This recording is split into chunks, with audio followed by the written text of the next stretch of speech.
What is up, guys? Welcome back to the channel and welcome to today's prediction video. Now, our action for this video keeps us with the Euro 2024, which is currently taking place in Germany. And right now things seem to be heating up in Group C. England, having secured victory on match day 1, now have to deal with another team that remains undefeated in Denmark. For the Danes, they could only manage a 1-1 draw against Slovenia.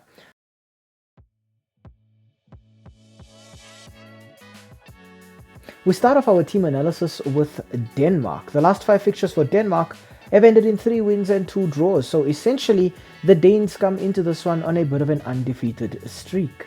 Their last match was that 1-1 draw against Slovenia on match day 1 of this tournament. In these last 5 games, Denmark has scored 8 goals and conceded just 3. So they're a team that is very efficient, keeping themselves solid at the back, but getting goals that ensure victory in the process. The first player I need to talk about for Denmark has got to be Christian Eriksen. In 131 appearances for his national team, Christian Eriksen has scored 42 goals and racked up 31 assists. Christian Eriksen is the kind of player that you can count on to be able to play others in behind opposition defenses, to be able to control the game, just play a very composed style with the ball at his feet, either picking up the tempo when his team needs to get the ball in attacking positions, or slowing it down when they're trying to just see out a lead. But I think in Christian Eriksen you also have a player who can link up with others and then score great team goals. Next, I want to talk Tottenham Hotspur's Højbjerg. Now, Højbjerg has played for his national team 78 times, and in those 78 appearances, he's racked up 10 goals and 10 assists. Now, I think if Denmark will be looking to Christian Eriksen to play attacking moves from their midfield, they'll be looking to Højbjerg to sort of break down the opposition attacks instead. Højbjerg will be the player doing a lot of running in Denmark's midfield, chasing the ball, applying pressure on the opposition midfield, just trying to clean up where he can and ensure that his side have the ball. But in terms of his attacking duties, he'll be looking to play the ball out wide as quickly as possible, or to play it forward to Christian Eriksen, who can then dictate how exactly Denmark will be looking to attack. Speaking of attack, I want to talk Manchester United striker Rasmus Højlund. In 15 appearances for the Denmark national team, Rasmus Højlund has scored 7 goals and racked up a single assist. In Rasmus Højlund, I think Denmark have a pure number 9. He can play as the perfect target man. If you pump an aerial ball up to him, he can hold it up for his teammates to get in better positions. But he's also got the physical strength and pace to be able to beat defenders and just play the ball into space, run into the space, and find a finish from those situations. I think with Rasmus Højlund as well, you get a player who plays okay on some days, but when he plays well, Rasmus Højlund plays very well.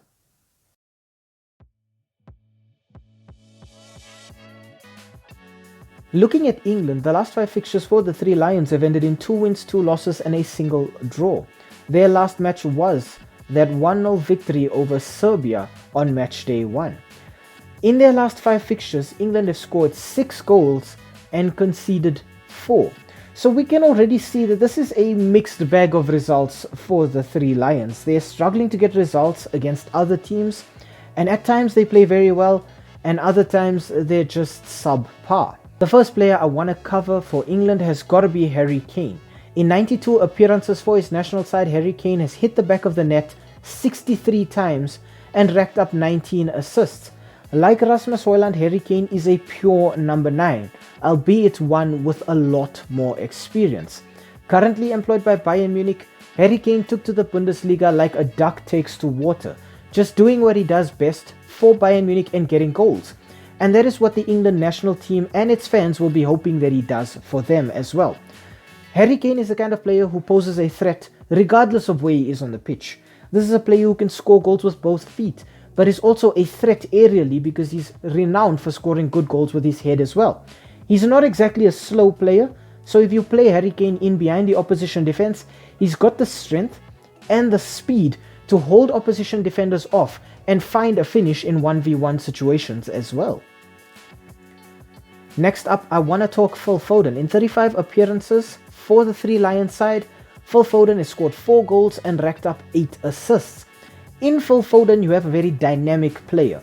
A player who loves to run at opposition defenders, loves to take them on in 1v1 situations, then cut in and create an opportunity for a teammate or take a shot himself and score a fantastic solo goal. I think with Phil Foden as well, you have a player who knows how to control the ball, who knows how to control the game as a whole. He's very flexible, able to play out on both wings, as an attacking midfielder, as a central midfielder, or as a second striker behind your number 9. So Phil Foden gives Gareth Southgate a bit of flexibility up front. Speaking of flexibility, the third player I want to talk about here is Jude Bellingham. In 30 appearances for the Three Lions, Jude Bellingham has scored 4 goals and racked up 5 assists. With Jude Bellingham, I think England have one of, if not the most flexible player in world football right now. You can ask Jude Bellingham to play as a holding midfielder, a central midfielder, an attacking midfielder. He's got the pace to play out wide on the wings. He can play up front as a second striker behind your number 9. I think Jude Bellingham gives so much control and composure to this England side. This is a side that usually has the ball but doesn't have that link between midfield and forward line. And I think that's exactly where Jude Bellingham comes in. This is a player who can pass the ball around well, who's very composed with the ball at his feet. He can dribble, he can take shots, he can create opportunities for other players.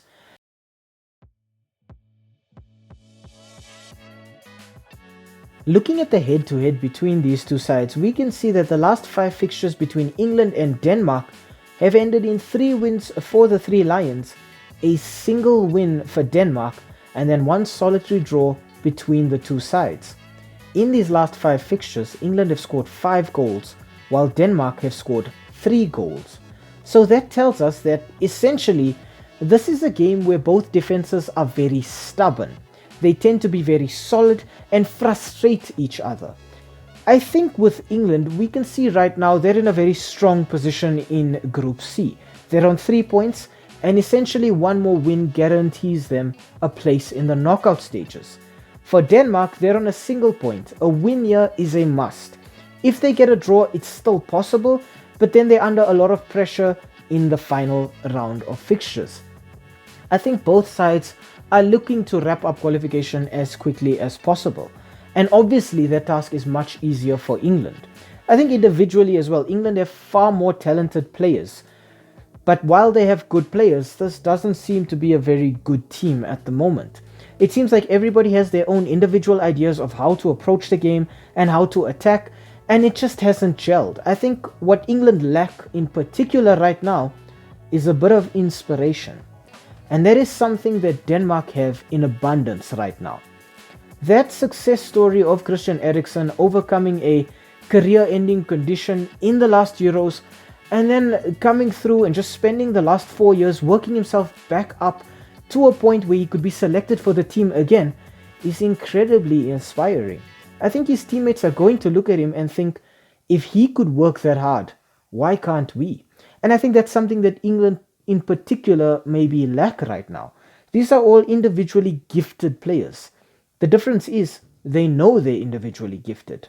They know that they're going to go back to their clubs and they're going to be competing for multiple trophies with their clubs. Jude Bellingham with Real Madrid, Harry Kane with Bayern Munich, Phil Foden with Manchester City, Bukayo Saka with Arsenal. These are all top players playing in top teams. The difference is when they're put together, they're not working as a kind of collective. They're struggling to gel. I think this is an issue in particular that Gareth Southgate was looking to avoid. I think also having a player like Jude Bellingham, because he's so flexible, he can do so many things, poses a problem in itself. I think then what happens is other players kind of think that because we have a player like this, I can take things a little bit easier. And I think that's what's been counting against England in all of their matches coming into this one. I think their entire build-up to this tournament made things look a little bit more pessimistic for fans of the Three Lions. I think against Serbia they proved that they can be efficient, but they can also be very wasteful, and they do still rely on luck a lot of the time. I think a lot of criticism is being leveled at players like Bukayo Saka and Phil Foden right now. These two players who are fantastic, but both want to be playing in the same position, and it means that somebody kind of has to give a bit so that somebody else can get a bit. And it looks like Gareth Southgate has prioritized Bukayo Saka playing on the right wing and then shifted Phil Foden onto the left wing. This is probably because Phil Foden's crossing and his ability to bring others into the game is better than Bukayo Saka's. But then what it does is it sort of removes Phil Foden's ability to just score individually brilliant goals as well. It's a lot harder for him to cut in from the left wing with his left foot and find a finish from those tight angles. And I think this is a problem that we will see again and again with England, where they have too many players playing similar roles and then somebody has to sort of give a bit so that somebody else can get a bit. I do, however, think that individually, because they are so talented, if these players do wake up and realize that each one of them has the ability to take a game on its own and win it for their side, then I think England get a much easier passage to the knockout stages and perhaps even to later knockout stages like the final or the semi-final. I think the final score here is going to be England 2, Denmark 1. I think Denmark do have the grit to sort of frustrate England, to just give them major headaches throughout the match. But I think England have the individual quality to break down those players, to break down this formation, to get at them. I think this is going to be a very frantic match. I think we're going to see the ball moving very quickly from one end of the pitch to the other. I think Denmark are going to continue with this 3-5-2 formation of theirs, which allows them to keep the ball central and just build through their entire formation. Whereas with England, I think we will see them stick with the 4-3-3 and just move the ball out wide and use their overwhelming pace at those wings. I think England do end up scoring, but I think one of their goals is going to be with a fair degree of fortune, either a penalty or a free kick or maybe even another own goal. But I think for Denmark, this is a must-win encounter, and I don't think they have it in them to win it. I think England just have far too many players who are just overwhelmingly talented. Players like Jude Bellingham, like Phil Foden and Bukayo Saka, who can turn a match on its head on their day. But they need to start believing in themselves again.